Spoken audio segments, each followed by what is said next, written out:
Umesota. Sijaitukana mtu. Ukiwa umesota? Never. Lakini ukuanga bita juu wewe unajua ulikuwa na sense of direction. Sasa imagine Wakenya hawana sense of direction. Hako tu ajui what next. Wewe maybe ulikuwa unajua siku moja nitagrow brand inaitwa Anabenta. You knew what you wanted. Kuna mtu hapa ajui what next. Ajui tomorrow what next. After now what ajui. Amekopa akona anatumia, kuna mtu sasa anatumia zile bundles za 1020 MB, sijui ni MBS. Ni MBs zile 1020 zile unanunua 1 hour ziki expire una top up. Kuna mtu Utumiangi hizo? Situmiangi hizo. Ukiwa nje? Natumianga za month. Nanuanga 3000 1 month. So imagine kama yeye akiwa kwa nyumba anatumia hizo, una expect asi. Lakini wewe mbona unaita hivyo?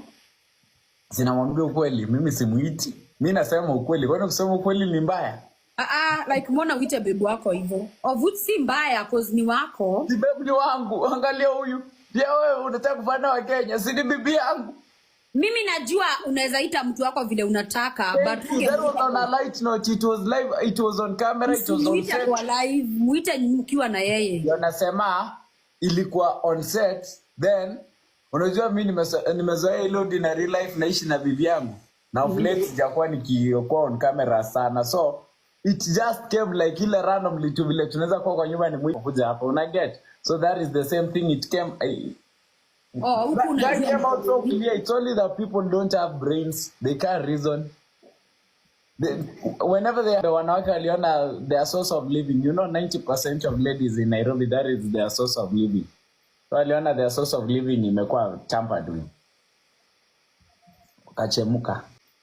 But I don't think I have any limitation to call my dad what I want to.